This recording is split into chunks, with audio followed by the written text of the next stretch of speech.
ബഹുമാന്യരും സ്നേഹമുള്ളവരുമായ സഹോദരന്മാരും പ്രിയമുള്ളവരെ, അല്പസമയം മാത്രം നിങ്ങളുടെ മുൻപിൽ നിന്നുകൊണ്ട് തിരുവഴുത്തിലെ ചില വേദഭാഗങ്ങൾ ഞാൻ നിങ്ങളെ ഓർമ്മപ്പെടുത്തുകയാണ്.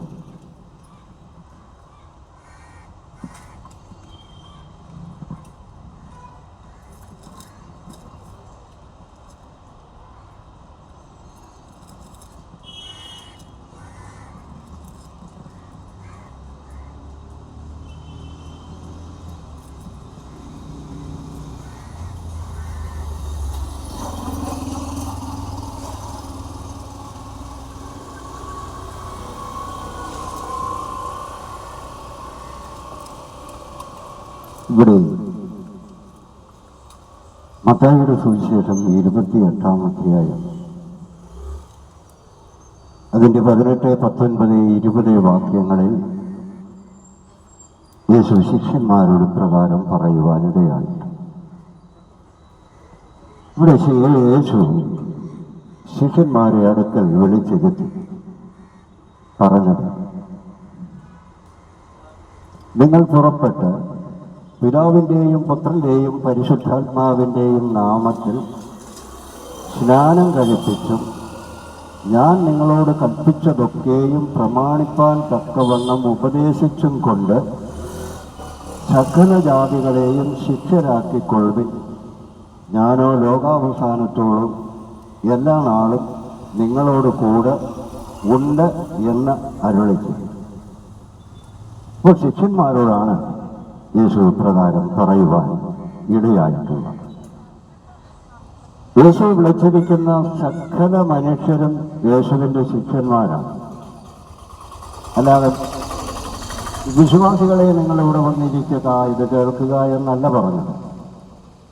ശിഷ്യന്മാരെ നിങ്ങൾ എൻ്റെ അടുത്ത് വരിക, ഞാൻ പറയുന്നത് അല്ലെങ്കിൽ ഞാൻ നിങ്ങളോട് ഉപദേശിക്കുന്നത് നിങ്ങൾ കേൾക്കുകയും മനസ്സിലാക്കുകയും ചെയ്തതിന് ശേഷം നിങ്ങൾ ഇപ്രകാരം ചെയ്യണം എന്നാണ് യേശു ശിഷ്യന്മാരോട് പറഞ്ഞത്. അപ്പോൾ യേശു ആരെ വിളിച്ചുവോ അല്ലെങ്കിൽ യേശുവിൻ്റെ നാമത്തിൽ ആര് നടക്കുന്നുവോ ജീവിക്കുന്നുവോ പ്രാർത്ഥിക്കുന്നുവോ അവരൊക്കെ ശിഷ്യന്മാരാണ്. അപ്പോൾ ശിഷ്യന്മാരുടെ ജോലി എന്താണെന്ന് ചോദിച്ചെന്നാൽ അതാണ് ഇവിടെ പറഞ്ഞത്. മറ്റൊരു സ്ഥലത്ത് പറയുന്നത്, നിങ്ങൾ ഭൂലോകത്തൊക്കെയും പോയി സുവിശേഷം പ്രസംഗിപ്പിൻ എന്നാണ്. അപ്പോൾ സുവിശേഷത്തിൻ്റെ അത്യാവശ്യം എത്ര വലുതാണ് എന്നുള്ളത് ഓരോ മനുഷ്യനും വളരെയേറെ ചിന്തിക്കേണ്ടതുണ്ട്.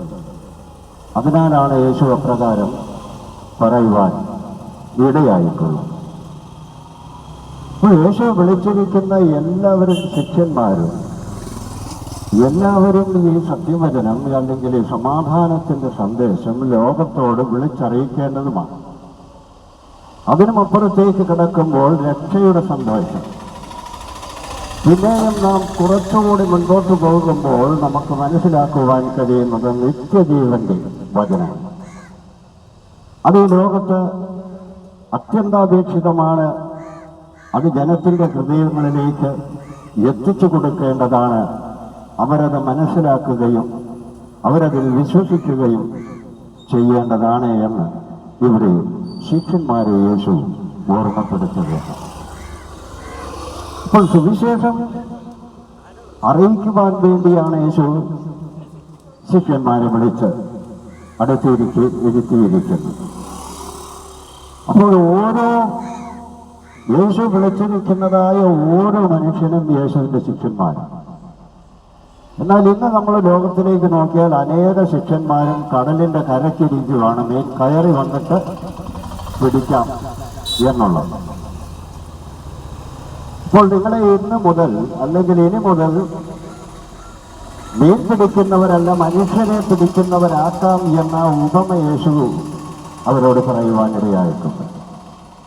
അപ്പോൾ വാസ്തവമായും എന്നും മനുഷ്യൻ കടലിൻ്റെ കരയ്ക്ക് തന്നെ ഇരിക്കുകയാണ്, മത്സ്യം കയറി വരട്ടെ അപ്പോൾ പിടിക്കാം എന്നുള്ളത്.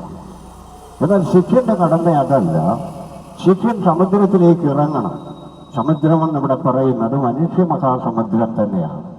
ആ സമുദ്രത്തിലേക്ക് ഇറങ്ങിച്ചെന്ന് സത്യവചനം അവരുടെ ഹൃദയങ്ങളിൽ, അവരുടെ ഹൃദയത്തിന്റെ ആഴങ്ങളിലേക്ക് അത് ബോധ്യപ്പെടുത്തുകയും യേശു ആരാണ് എന്ന്, യേശു എന്തിനാണ് ഈ ഭൂമിയിലേക്ക് ഇറങ്ങി വന്നത് എന്നും, യേശു എന്തിനാണ് ദൈവരാജ്യത്തെ പറ്റി പ്രസംഗിച്ചതും ശിഷ്യന്മാരെ അത് പ്രസംഗിക്കുവാൻ പഠിപ്പിച്ചതും, യേശു ക്രൂശിക്കപ്പെട്ടതും മരിച്ചടക്കപ്പെട്ട് മൂന്നാം നാൾ ഉയർത്തെഴുന്നേറ്റ് സ്വർഗത്തിലേക്ക് കരേറി പോകുകയും ചെയ്തത് എന്തിനാണ് എന്ന് ഈ ലോകത്തെ ബോധ്യപ്പെടുത്തേണ്ടതുണ്ട്.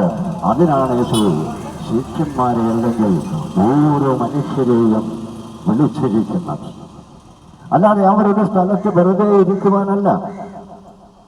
ഞങ്ങൾക്ക് അറിഞ്ഞുകൂടാ, ഞങ്ങൾക്ക് അതിന് കഴിയുന്നില്ല, ഞങ്ങൾക്ക് ഭയമാണ്, അല്ലെങ്കിൽ ഞങ്ങൾക്ക് അതിനുള്ള ശക്തിയില്ല എന്നൊന്നും പറഞ്ഞതുകൊണ്ട് യാതൊരു വിശേഷവുമില്ല. ഈ ലോകത്ത് അങ്ങനെയൊക്കെ നമുക്ക് പറയാൻ മാത്രമേ കഴിയുകയുള്ളൂ. അതിന് ചില അപ്പോസ്തല പ്രവൃത്തികൾ 1-ാം അധ്യായം അതിന്റെ 8-ാമത്തെ വാക്യം പറയുന്നത്, എന്നാൽ പരിശുദ്ധാത്മാവ് നിങ്ങളുടെ മേൽ വരുമ്പോൾ ശക്തി ലഭിച്ചിട്ട് യെരൂശലേമിലും യഹൂദയിൽ എല്ലായിടത്തും ശമര്യയിലും ഭൂമിയുടെ അറ്റത്തോളവും നിങ്ങൾ എൻ്റെ സാക്ഷികൾ ആകുവിൻ എന്ന് പറഞ്ഞു. അപ്പോൾ പരിശുദ്ധാത്മാവെന്ന് പറയുന്ന അത്യന്തമായ മഹാശക്തി മനുഷ്യന്റെ മേൽ വരും.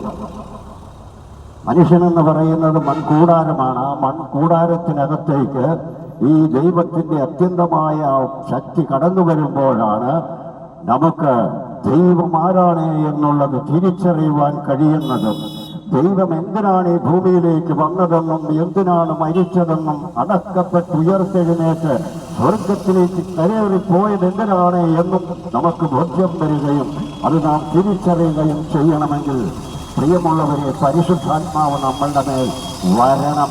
വന്നെങ്കിൽ മാത്രമേ നമുക്ക് ആ തിരിച്ചറിവ് ഉണ്ടാകുകയുള്ളൂ. ആ തിരിച്ചറിവെന്ന് പറയുന്നത് മറ്റൊന്നുമല്ല, ഇരുളും വെളിച്ചവും എന്താണ് എന്നുള്ള വേർതിരിവിനെ മനുഷ്യന് ബോധ്യപ്പെടുത്തി കൊടുക്കുകയാണ്. ദൈവം വെളിച്ചമാണെന്ന് പറയുന്നു. യേശുക്രിസ്തു വെളിച്ചം തന്നെയാണ്.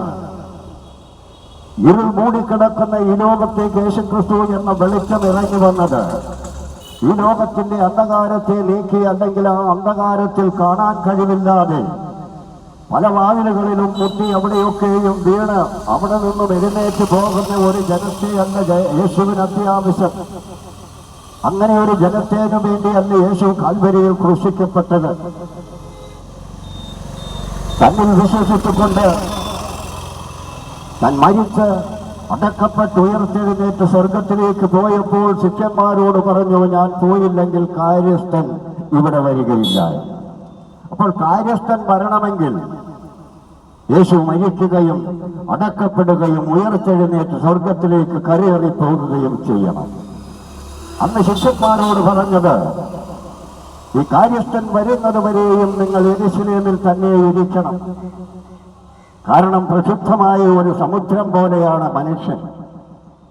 ആ മനുഷ്യരുടെ ഇടയിലേക്ക് ഈ വചനവുമായി നിങ്ങൾ ഇറങ്ങി ചെല്ലുമ്പോൾ ചെന്നായ്ക്കളുടെ നടുവിൽ കുഞ്ഞാടുകളെ പോലെയാണ് നിങ്ങൾ ചെല്ലുന്നത്. കാരണം നിങ്ങളെ ഉപദ്രവിച്ചെന്നാൽ നിങ്ങൾക്ക് തിരിച്ചുപദ്രവിക്കുവാൻ കഴിയുകയില്ല. നിങ്ങളുടെ ഇടത്തെ കരണത്തടിച്ചെന്നാൽ വലത്തെ കരണം കൂടി നിങ്ങൾ കാണിച്ചു കൊടുക്കണമെന്നാണ് യേശു ഉപദേശിച്ചത്. അങ്ങനെ സമാധാനവും സ്നേഹവും മാത്രമാണ് യേശു ഈ ലോകത്ത് നൽകിയിട്ടുള്ളത്. അത് നമുക്ക് തിരിച്ചറിയണമെങ്കിൽ നമ്മളിൽ പരിശുദ്ധാത്മാവ് വേണം. പ്രിയമുള്ളവർ, പരിശുദ്ധാത്മാവ് നമ്മളുടെ മേൽ വരണമെങ്കിൽ നാം യേശുവിനെ രക്ഷകനും കർത്താവുമായി സ്വീകരിച്ചുകൊണ്ട് എന്റെ പാപത്തിന്റെ പരിഹാരത്തിന് വേണ്ടിയാണ് യേശു കാൽവരിയിൽ ക്രൂശിക്കപ്പെട്ടത് എന്ന് വിശ്വസിക്കുകയും ഏറ്റുപറയുകയും ചെയ്യുമ്പോഴാണ് പരിശുദ്ധാത്മാവ് നമ്മളുടെ മേൽ വരുന്നത്. അപ്പോസ്തലന്മാരുടെ പ്രവൃത്തികൾ 19-ാം അധ്യായം അതിന്റെ 2-ാമത്തെ വാക്യത്തിൽ പറയുന്നത് പ്രകാരമാണ്, അപ്പോസ്തലനായ പൗലോസ് എഫെസോസിലെ സഭയിൽ ശുശ്രൂഷ നടത്തിക്കൊണ്ടിരിക്കുമ്പോൾ, ദൈവവചനം പ്രസംഗിച്ചു കൊണ്ടിരിക്കുമ്പോൾ അവിടെ 12ഓളം ശിഷ്യന്മാരുണ്ടായിരുന്നു. അവരുടെ മേൽ ആരുടെ മേലും പരിശുദ്ധാത്മാവ് വരികയോ അവരന്യഭാഷയിൽ സംസാരിക്കുകയോ ആത്മാവിന്റെ ശക്തി അവരുടെ മേൽ വ്യാപരിക്കുകയോ ചെയ്യാതിരുന്നപ്പോൾ അപ്പോസ്തലൻ അവരോട് ചോദിക്കുവാനിടയായി, നിങ്ങൾ ആരുടെ നാമത്തിലാണ് സ്നാനമേറ്റത് എന്ന്. അവര് പറഞ്ഞു, യോഹന്നാൻ സ്നാപകന്റെ നാമത്തിൽ ഞങ്ങൾ യോഹന്നാനാൽ സ്നാനമേറ്റിരിക്കുന്നു എന്ന്. നിങ്ങൾ യേശുക്രിസ്തുവിന്റെ നാമത്തിൽ സ്നാനമേൽക്കുമെന്ന് പറഞ്ഞു. അവർ പിന്നീട് യേശുവിന്റെ നാമത്തിൽ സ്നാനമേറ്റ സഭയിൽ വന്നപ്പോൾ അപ്പോസ്തലൻ ശുശ്രൂഷ നടത്തുകയും അവരുടെ മേൽ കൈവയ്ക്കുകയും ചെയ്തപ്പോൾ അവരുടെ മേൽ പരിശുദ്ധാത്മാവെന്ന അത്യന്ത ശക്തി വ്യാപരിക്കുകയും അവർ അന്യഭാഷ പറയുകയും പ്രവചിക്കുവാനും തുടങ്ങി. ഇതുപോലെ പ്രിയമുള്ളവരെ, യേശുവിനെ രക്ഷകനും കർത്താവുമായി സ്വീകരിക്കാതിരിക്കുന്നത് ഇടത്തോളം കാലം നമുക്ക് ശിഷ്യനെന്ന പേര് പോലും പറയുവാൻ അവകാശമോ അധികാരമോ ഇല്ല. കാരണം ശിഷ്യന്റെ ജോലി ജനത്തിനിടയിലേക്ക് ഇറങ്ങിച്ചെന്ന സമാധാന സന്ദേശം, ഈ രക്ഷയുടെ സന്ദേശം, ആത്മാവിന്റെ രക്ഷയുടെ സന്ദേശം ജനത്തോട് വിളിച്ചറിയിക്കുക എന്നുള്ളതാണ്. അവിടെ അനേക പ്രതികൂല സാഹചര്യങ്ങൾ നമുക്ക് നേരിടേണ്ടി വരും. അതിനെ അതിജീവിക്കണമെങ്കിൽ ദൈവത്തിന്റെ ശക്തി നമ്മളുടെ മേൽ ഉണ്ടായിരിക്കണം. ഇല്ല എങ്കിൽ തീർച്ചയായും നമ്മൾ പരാജയപ്പെട്ടു പോകും. ഒറ്റത്തവണ കൊണ്ട് നമ്മൾ എല്ലാം മടക്കിക്കെട്ടി പിരിഞ്ഞു പോകുന്നവരായിരിക്കും. അപ്രകാരമല്ല ദൈവത്തിന്റെ ശക്തി.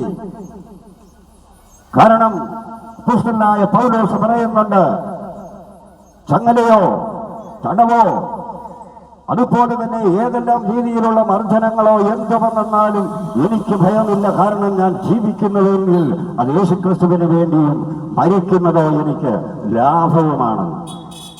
ഈ ലോകത്ത് ദൈവത്തെ അറിയുന്ന ഒരു മനുഷ്യൻ ഈ ലോകത്തിലേക്ക് നോക്കുമ്പോൾ ഈ ലോകത്തിന്റെ പൈശാചികമായ വികൃതമായ മുഖവും സ്വഭാവവും കാണുവാൻ കഴിയും. അപ്രകാരം കണ്ട പൗലോസ് പറയുകയാണ്, എനിക്ക് മരിക്കുന്നത് ലാഭവും ജീവിക്കുന്നുവെങ്കിൽ അത് ക്രിസ്തുവിന് വേണ്ടി മാത്രവുമാണ്. അതാണ് അപ്പോസ്തലന്മാരുടെ പ്രവൃത്തികൾ 7-ാം അധ്യായത്തിൽ അപ്പോസ്തലനായ സ്തെഫാനോസിനെ കല്ലെറിഞ്ഞ് കൊല്ലുവാൻ തീരുമാനിച്ച് വട്ടം നിന്ന് കല്ലെറിഞ്ഞപ്പോൾ സ്തെഫാനോസ് വിളിച്ചു പറഞ്ഞു അവരോട്, സ്വർഗം തുറന്നിരിക്കുന്നു, എന്റെ ആത്മാവിനെ സ്വീകരിക്കുവാൻ യേശു ദൈവത്തിന്റെ വലതുഭാഗത്ത് എനിക്കായി കാത്തു നിൽക്കുന്നു എന്ന്.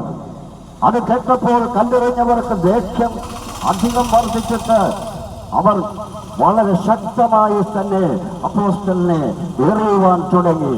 അപ്പോസ്തലന്റെ ശരീരത്തിൽ അലക്കുകയും പൊട്ടിത്തെറിച്ചപ്പോൾ